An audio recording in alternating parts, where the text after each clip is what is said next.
Tá lá agora, chegou o Haddad e falou que vai fazer o ajuste fiscal, mas a gente não tá acreditando muito. Então eu vou pôr um risco aqui, né, de o governo não cumprir com a palavra dele. Vou colocar o risco do teu setor. Entendi. E ele começa a colocar um monte de risco. Aí ele chega lá, ó, tá bom aqui, ó, Vilela, você quer 1 milhão, 28% ao ano. O quê? Nossa! E eu tô colocando uma taxa barata. Sério? Sério. Então, esse jogo da política de juros, você mantém o juro muito elevado, você vai sufocando os novos investimentos. Então é muito mais fácil jogar dinheiro na dívida pública do que, por exemplo, você abrir uma empresa em que você vai contratar 15 cientistas que vão ficar ali pesquisando algo que pode ser muito caro, com retorno incerto, e sem saber quando que vai vir. Eu queria colocar que tem a ver com o que até no outro livro que eu escrevi, eu organizei com o hoje diretor do BNDES, o Nelson Barbosa, que foi ministro do Planejamento e depois da Economia, da Fazenda da Dilma. A gente organizou um livro sobre o Bidenomics aqui no Brasil. Então, como que a gente faria para pegar o programa do Biden e trazer aqui para o Brasil, dadas as nossas restrições? Eu queria entender qual é esse programa do Biden. Um capítulo que eu escrevo chama Doença Industrial Brasileira, que tem exatamente a ver com isso, a capacidade dos nossos empresários, dado o nosso ambiente, a política macroeconômica, de fazer política de inovação, de incorporar tecnologia, de investir em ciência e pesquisa. Eles são premiados se eles inovarem? Porque se não for premiado, o cara não vai fazer, né? Então, e aí aqui que vem esse ponto. Se é melhor deixar o dinheiro rendendo no mercado, isso, perfeito, não é? Para que ele vai inovar se rende muito mais ele deixar o dinheiro parado? Por isso que tudo começa com o regime macroeconômico. Tá. Você tem uma taxa de juros monumental dessa, 14%. Como é que você vai inovar num negócio que é incerto? Você vai investir em algo que você não sabe se vai vir resultado. Você pode perder todo o dinheiro que você investiu ali e depois ainda ter a dívida para pagar. Exato. Tá? Então, um elemento fundamental da nossa dificuldade de aprender tecnologicamente é que as nossas empresas, elas são sufocadas pela taxa de juros. Eu nunca entendi direito taxa de juros. É os juros que o banco me cobra? O que é a taxa de juros? Bom, então a moeda, eu vou fazer um breve recuo aqui. Ela é um sistema de promessas de pagamento. E toda vez que você está fazendo uma promessa de pagamento para o futuro, tem um prêmio ali entre hoje e o amanhã. Vai com calma, tá? Que eu não entendo nada. Mas então vamos lá. Se eu for muito rápido, você me para. Então é uma promessa. Você tem a rede da economia, é uma promessa de pagamento. Tem várias promessas de pagamento sendo feitas entre pessoas. O dinheiro em si não existe em algum lugar para você retirar. O dinheiro, como a gente conhece, é este conjunto de promessas de pagamento. Tá. Aí ele tem uma representação física ou digital. Que é o papel moeda. Que pode ser o papel moeda ou a sua conta no banco. Aqueles numerozinhos que aparecem lá. Isso. Tá. Com aqueles numerozinhos você faz o quê? Você se libera dessas dívidas. O banco me fala que eu tenho, eu acredito que o banco vai me pagar se eu precisar e eu posso usar isso para pagar alguma coisa. Isso. É tudo uma confiança. Exatamente. O banco fala, não pode mais sacar. Fiduciário. Ele está baseado em confiança, tanto entre pessoas, quanto na confiança que você tem no Estado. Instituições e o Estado. Isso, no banco e assim por diante. Até aí entendi. Perfeito. Então o que acontece? Quando eu estou fazendo uma promessa de pagamento entre dois momentos do tempo, entre esses dois momentos, existe um prêmio que é pago, que é a taxa de juros. Então o dinheiro amanhã é diferente do dinheiro hoje, porque é o dinheiro hoje mais uma taxa de juros. Tá? E aí o prazo desse compromisso, dessa promessa, vai envolver o risco de não pagamento, vai envolver potencial ou instabilidade política. Tudo isso vai afetar essa taxa de juros. Eu preciso de R$100.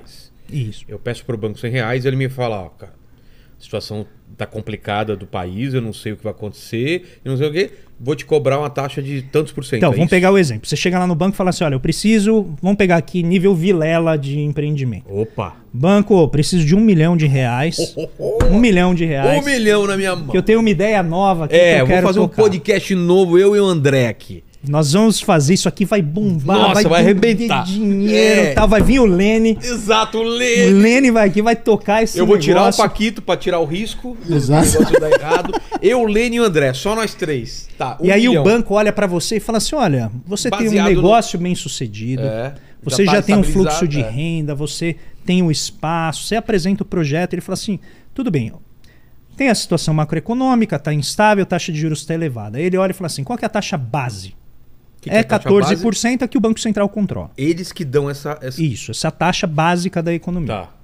Logo, o seu, de maneira bem simplificada, isso, o seu empreendimento tem que gerar algo a mais do que 14%. Tá. Porque senão o banco vai falar, por que eu vou colocar o dinheiro no teu negócio que tem o risco de dar errado, se eu posso comprar dívida do governo e ganhar 14 sem risco? Tá.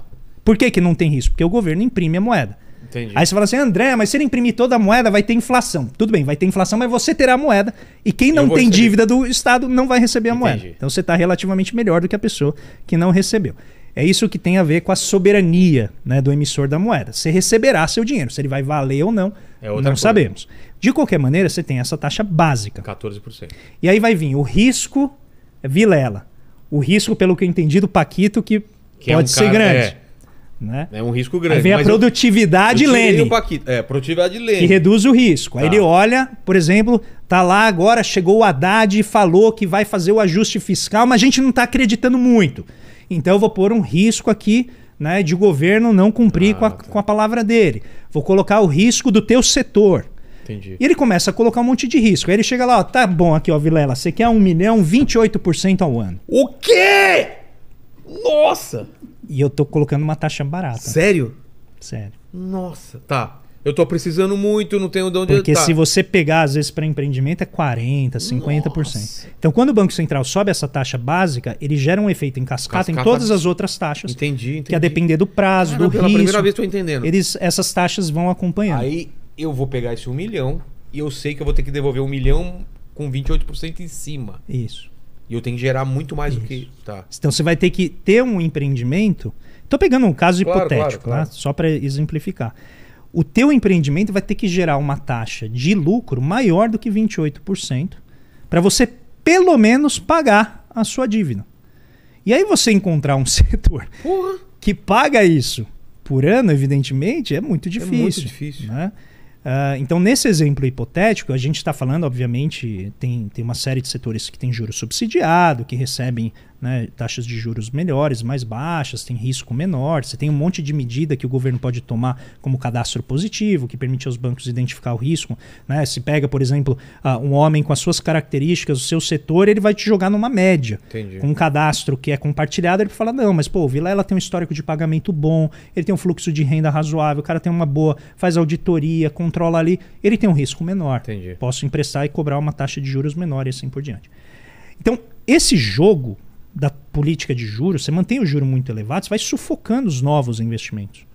Então é muito mais fácil você jogar dinheiro na dívida pública do que, por exemplo, você abrir uma empresa em que você vai contratar 15 cientistas que vão ficar ali pesquisando algo que pode ser muito caro, com um retorno incerto e sem saber quando que vai vir. Mas se o governo joga lá embaixo a taxa de juros, qual é o... Então, aí vem o problema. Se ele joga a taxa de juros lá embaixo, corre o risco dele acionar o crédito para setores que podem estar próximos do limite da capacidade produtiva e aí a inflação começa a subir. Porque ele começa a injetar ânimo na economia. Eu gosto de pensar a política monetária como um quadro de luz, assim. Tá. Então você tem vários, tem lá os vários botõezinhos que você vai... os disjuntores você vai acionando partes da casa. Tá. O sistema financeiro, ele aciona isso aí. Tudo no isso, máximo. Você pode gerar uma sobrecarga. Exato. E alguns deles vão cair. E aí? É um ajuste muito fino. É, muito fino. Quando que eu tenho que baixar e quando eu tenho que levantar. Isso. Na história do Brasil, o que a gente fez? Sempre foi aumentando? Não, varia muito, porque você tem eras em que tem um regime de política monetária ditadura, específica. Então, esse é o ponto. Independentemente do sistema político, essas realidades afetam igualmente. É mesmo? É mesmo. E é isso que em economia, em macroeconomia, a gente chama dos limites sistêmicos. Ou seja, não dá para você, em qualquer, seja uma ditadura, seja uma democracia, imprimir dinheiro loucamente, porque se você fizer isso, você vai desarticular o sistema de promessas de pagamento. Entendi. Porque quando o dinheiro entra, ele está entrando na mão de alguns e não está entrando na mão de outros. Então, gradualmente, você vai questionando essas promessas.